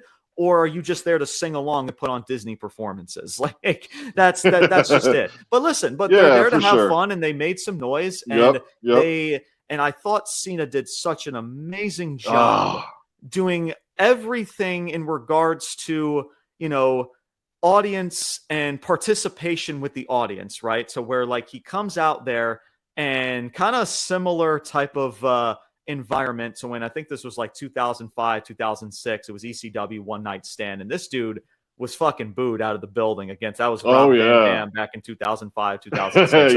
Similar type of vibe in a way. So guys, I have so many quotes that I want to go over right in this promo segment. So he talks about, so he goes out there, he's silent for like a couple of minutes. The fans are just giving it to him, like F you Cena, let's go Cena sucks chants. And he talks about like, for 25 years, I've been the victim.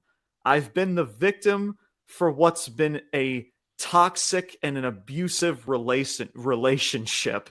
And then he goes on to talk about the fans and how much they want to take from him. Like you take and you take. It's like, what do we get?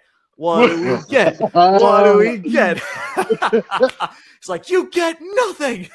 It's like what you get and what you have earned is it's like Willy. I don't know if people remember what was it like Willy Wonka, like from the Chocolate Factory or whatever. Yeah, like it was that similar type of vibe from that. If you guys have seen that movie, it's like you get nothing. If that's what he was trying to portray. Oh, he got that. I guarantee you, that's where he got it from. Guarantee you. That was really good, man. I was like, I thought that was familiar from somewhere, and I saw that on social media. I was like, I fucking knew it. So that was really funny. So John Cena goes on to talk about like, it's like this was actually a really good line. He says something along the lines like, you guys sit on your ass at home while you watch me be great. I thought that was a really good line. And then he starts pointing at the finger to everybody. It's like, what have you done? What have you done? One of you sons of bitches always ask me how I feel, talking about like the kids and people, who claimed that they were supporters, right? It's like the Cena sucks people. Like, yeah, you guys are bad, but people who have supported me, you guys are just as worse. You guys never cared about me. You guys just take and take. You never asked how I feel. It was always just about what do we get? What do we get? Well, guess what? You don't get, by the way, you don't get a heel entrance. You don't get you don't get a new look. You don't get a new attire. That's my voice on that theme song. It's not going to change. I fucking love that, man. I actually love it. I did too. Because that's what people wanted, right? It's like, what do we get? Do we get a new look? Do we get a new theme song? So it's like, no, fuck that. You ain't getting shit and you're going to like it. I fucking loved it. So everything, man, just again, fan participation and just the amplification in his voice and the believability, all of it, man, was just so fucking good. It was so freaking good. So Cena continues to go on, and he's just like, listen, at this point, listen, I'm breaking up with you. He's like, listen, is like whether you like me or you don't, you're dumped. I'm done. I don't care about you, and you don't matter to me anymore. And he like the fans continue to chant and like, talk over him. And he's like, you idiots are proving my point, exactly my point or whatever. So he continues to go on. This was such a really good promo, Brian. I know you'll have some words about it. Oh, man. So then Cody Rhodes comes out. He exchanges some words in regards to it. They both have some words. And then Cena ends up walking off. Cena was just like really, Cena was fantastic. So as Cody Rhodes comes out, like Cena just has this look. He like glances over to the fans. He's just like shaking his head. He's like, really? It's like, yeah, this is your new guy. This is your flavor of the month. Like you're going to cater to him now. Like, are you like just this disgusted, like head shake? Like it was just so good, man. While Cody Rhodes, like the lights are dim and he's coming out to the ring. I just thought it was really, really good, man. So Cody Rhodes says a few words and then John Cena ends up walking away. And like, kind of like looking back, like doing like kind of like the Undertaker like head tilt as he looks back to the ring as the crowd chants na na na na na na na na, that whole freaking song as John Cena leaves the leaves the ring. He tried to leave the ring as soon as his promo started, like Cena's promo. He was like trying to leave the ring. He didn't want to leave the ring. He grabbed the microphone again because they wouldn't let him talk because the crowd was so loud. Right. But yeah, man, just everything about this was so good. And there was no physicality between Cody and Cena. I thought that was really, you don't need physicality, man. Sometimes things are best to where you just keep it simplistic, man. And this was as simplistic as it gets, but it was very, very effective. So let me say this, and Brian, I'll get to your thoughts in just a second here. This was the best part of the show. I don't think it's even close. Yeah. Man. Once this promo was done, the rest of the show was a complete fucking disaster. There was nothing really to really captivate your attention or to care about. But this, man, and how good Cena was just so damn good. It was 30 some odd minutes, the first half an hour of the show. So yeah, man, everything about some Cena, of it was because he couldn't talk. Probably the first like 8 to 10 minutes, probably. Exactly. That's exactly right. And we talked about maybe time having to be cut with some matches, which I'm sure is the case or whatever. But look, man, listen, we're in a desperate need right now, Brian, for heels, right? And I listened to John Cena talk and how, again, he includes the crowd, right? Crowd participation. He points to an actual kid in the crowd. He's like, including this kid right here, you guys mean nothing to me. You're dead to me. You're dumped. And they actually show a kid in the crowd wearing the entire Cena getup and just like this blank expression, like, what? Yes. They're like, did he just... It was so good, man. It was so good, bro. I mean, look, listen, this, Brian, was probably the best heel work that I've seen from somebody probably since MJF. I'm not kidding. Like, this was really, really good. And maybe The Rock, if you want to include The Rock in his final boss gimmick or whatever. But that was probably the best heel work that I've seen somebody do since Maxwell Jacob Freeman in AEW, at least like at his peak when he was world champion and going into that world championship opportunity. I believe he took out Moxley for that title and he went on that long title run. But this was so good, man. And Brian, we're now in a desperate need of heels, bro. When you look around this company, who are the heels? And don't give me Gunther. Like, don't give me Gunther, because his credibility and his stock has gone completely down. Nobody really has any interest about Gunther. Sure, he's a heel. McIntyre maybe, but now he's in the shtick with Damian Priest. I don't know how really that's going to go. All you're doing is just brawling. Again, that's just all the freaking storylines are just brawls. Like, it's on site, right? That's between, Priest and Drew McIntyre, right? So yeah, you could say Drew, you can say, The Rock in regards to that, but this particular promo and everything was just so damn good. It was just on another level, and we're in a need, bro, for heels, man. There are not a lot of heels, and this is the problem, though, Brian. John Cena's not going to be there every single week, and the fact that you can't rely on this dude to just come back and just create a spark into the show where there's no other spark to be seen in this company. And that's the problem in regards to all of this, to where when John Cena comes back and he does this type of shit, it's going to be good. But the problem is, what are you doing when he's not in the building, when he's not advertised for the show?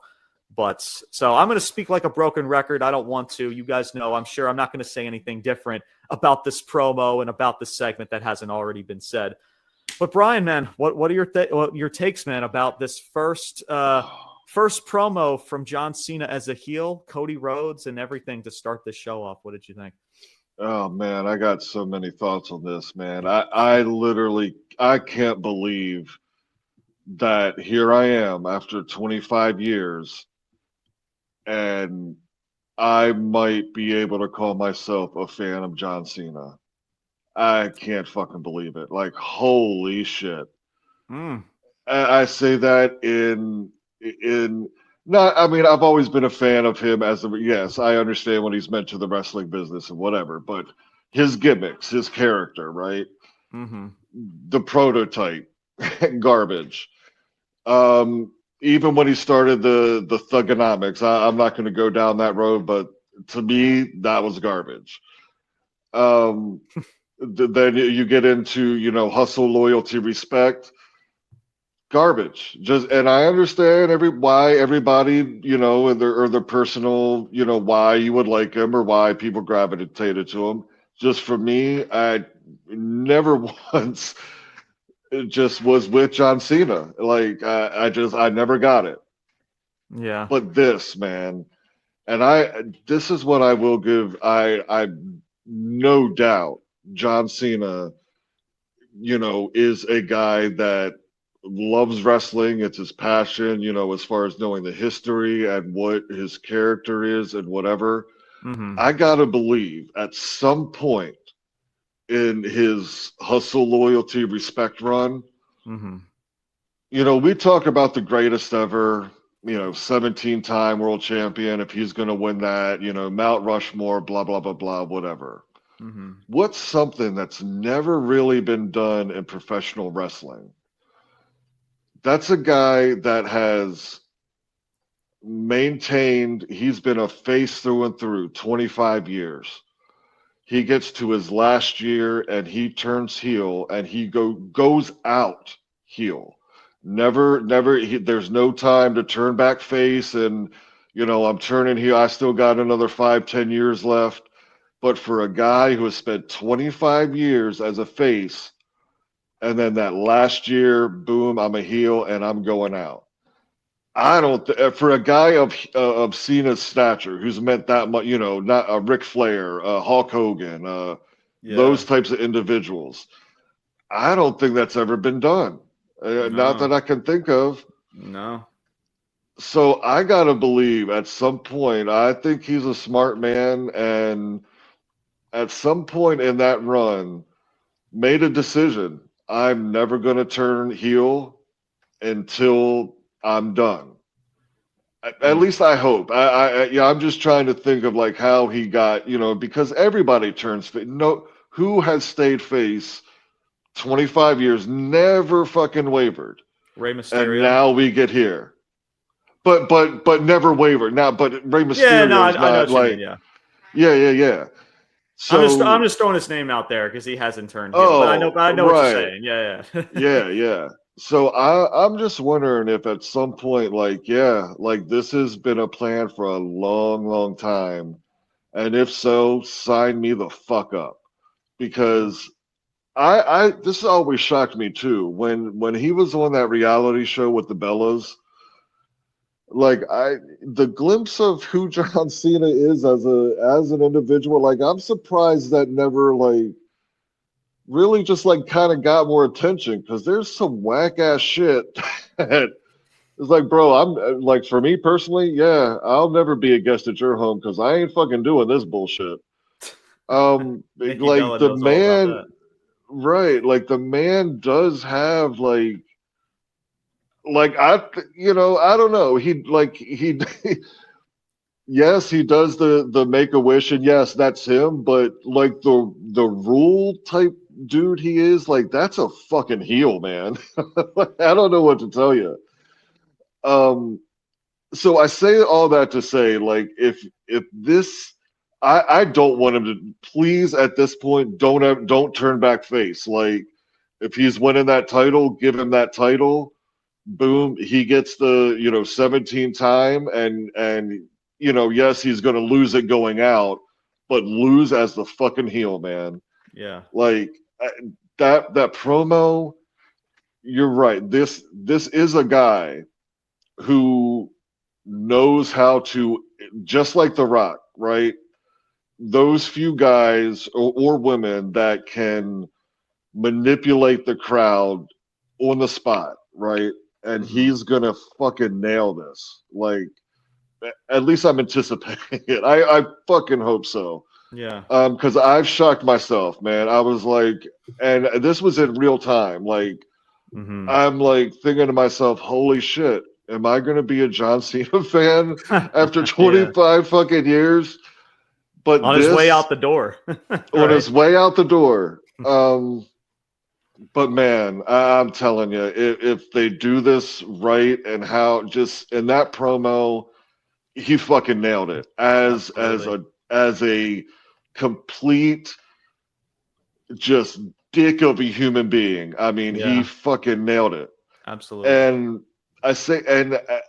I know I'm going on here, but like, I hope they take advantage of this to the point of, I know it'll ruffle some feathers.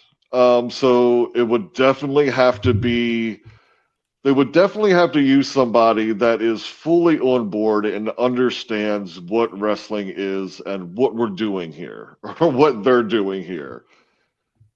But man, John Cena has the record for Make-A-Wish, foundation. Like, that is all real and true and whatever. Mm-hmm. And of course, you get into sensitive areas where is it crossing the line? Is it not? It's everybody's cup of tea. Yeah. But man, and I might go to hell for this, but just forgive me, Jesus. Like, if he does some heel shit with some, like, in a Make-A-Wish like sort of scenario. Yeah. I mean, yeah. No, I know it's like, Jesus, like, John, after 25 years, you waited this long, put the pedal to the fucking metal and let's fucking go.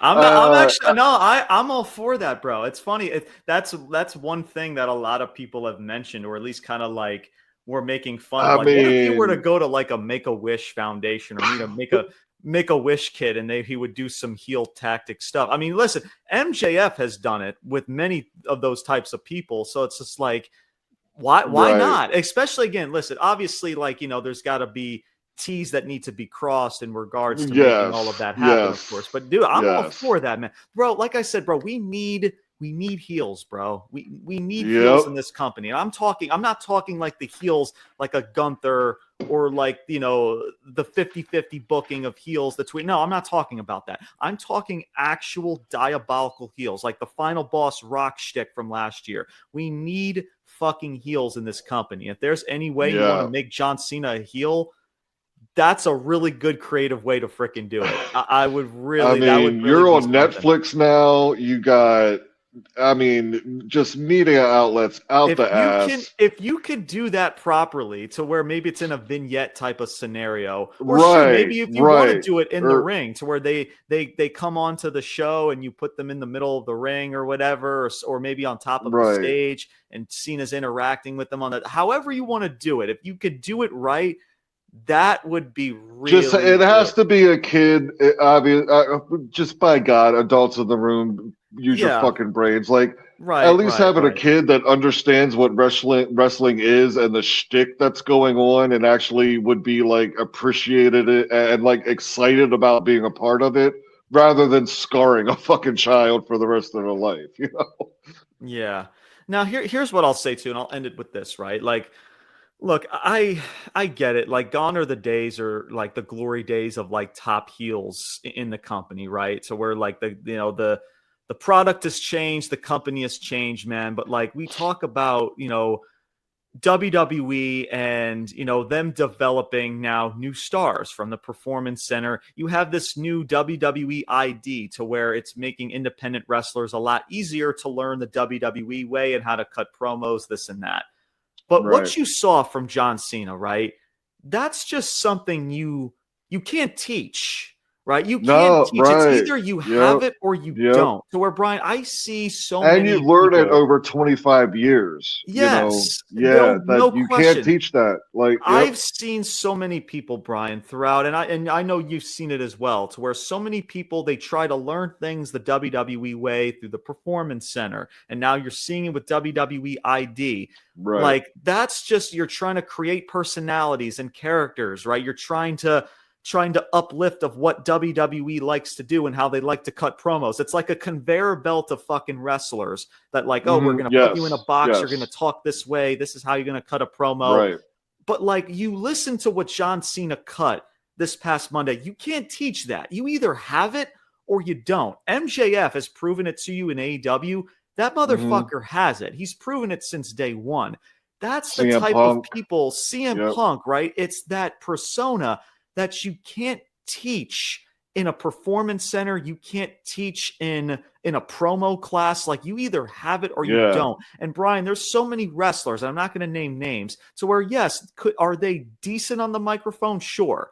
But man, like, you can tell that, like, they're trying. There's times to where I watch certain wrestlers and it's legit like they're trying to remember things off of a script, right? That's just what it comes across. I don't believe what they're saying. I'm not captivated by it. I don't believe in it. Like, that's what makes a promo special, or just what makes your character and your mannerisms special. And it's the little things like Cena. So not just what he said, but interacting with the crowd interactions, right?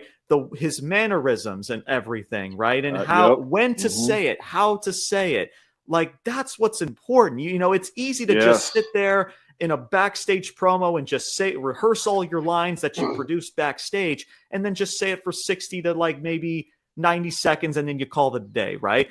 But it's promos that you saw this past Monday is what we need more of. You can feel it, right? And of course, that's been, like you said, 25 years of what John Cena has done in this company. Right. But now we need to find these people. And I'm sure it's in a lot of those people, the talent that's here today. Yeah. Like, we got to figure out a way to really get people to tap into their true potential. You've seen it lately, maybe with Drew. You've seen it with, you know, maybe like you said, an MJF and AEW. You've seen it with a couple people, but guess what? That window is really small right now. Yeah. It is really fucking small. To where you just have a bunch of really good, talented wrestlers, and then everything else, it's average to maybe above average, and that's just pure honesty. So hearing that promo, Brian, was just really refreshing, because we're now at a point in pro wrestling to where we need diabolical heels, and we need characters, we need type of development and interactions like that are going to uplift their character, and it's going to uplift the connection of how people care and interact and how they view these people, right? It's all very, very important. So, and just, again, man, I just can't praise that enough. So, but the problem is, was awesome, man. Absolutely. And I can't believe I'm saying that about John. I really can't, man. No doubt. And I'll end it with this, man. It's just that now the problem is that John Cena is not going to be here every single Monday. And now you got to rely on all this, you know, people like a Seth Rollins, who's now being thrusted in a triple threat, potentially for some odd fucking reason. You have a women's division that's legit, has been very inconsistent booking wise. You had a Jade and Naomi feud that's already had a payoff. You have Chad Gable that's trying to make a comedic shtick out of this American-made luchador shtick that people are one foot in, one out the other. You have a Rhea Ripley, Bianca, and Iyo Sky triple threat that's all over the place, that nobody's connecting. You have talent. An Intercontinental, what the fuck? Women's Intercontinental title. There's going to be another Intercontinental and the men's too, right? For the men's this week and for next week, the women's IC title match is on the line. That's the feud. There's no feud. It's just random matches every fucking week. That's the feud. So when you take away, guys, I'm not saying this to be negative. This is just the truth. When you take away John Cena and this heel turn, there's not a whole lot to latch onto. There's just really not. And WWE has just, and I don't know if it's too late at this point to where we're now 30 days away from Mania. If you haven't cared enough about Jey Uso and Gunther, if you haven't been on board with Roman Reigns, Punk, and Rollins, if you haven't been on board with a women's triple threat with Rhea, Bianca, and Iyo Sky, I don't know if you're going to at this point within 30 days. Yeah. So if you take away this Cena heel turn and The Rock and Brian Gerwitz and what they've been able to do, which, by the way, Triple H only has, let's face it, maybe 10% of say, because all of this rests on the creativity of The Rock, Cena, Brian Gerwitz, and other people involved. If you take away that, guys, there is nothing in this company. There's really nothing, and that's just pure honesty. Braun Breaker, we don't know who he is. Gunther is just a shell of a heel of what he used to be when he first started in WWE. Guys, these are all just facts, man. And the numbers, the metrics, and crowd reactions and social media posts, like and dislikes, they all come in full circle, and that's just it. So, but thank you, Cena. Thank you. Yes. If I were ever to chant that, I would. Because without this segment, man, this show would have been an absolute dud. Listen, props to the crowd. They're trying to make noise and try to have fun. But if we're all being honest, man, the rest of the show just didn't make sense. It was filler. It was lackluster. And nobody gave a shit at all. And that's just it. So thank you guys so much for tuning in to another edition of the Ruthless Talk podcast. This was a lot. We talked a lot of shit today, including frickin' baseball and frickin' basketball earlier in the show. Hopefully you guys enjoyed all of it. Hopefully you guys enjoy the tournament, which starts in about 10 minutes from now as of this recording. Yeah. So hopefully everybody enjoys the tournament. Of course, baseball season is coming. Who you got? Who you got taking it all? For the tournament? Yeah. So or do you not want to give it away? I'll give it away. Why not? I'll give it away. So this is the first time, Brian, I've ever done this.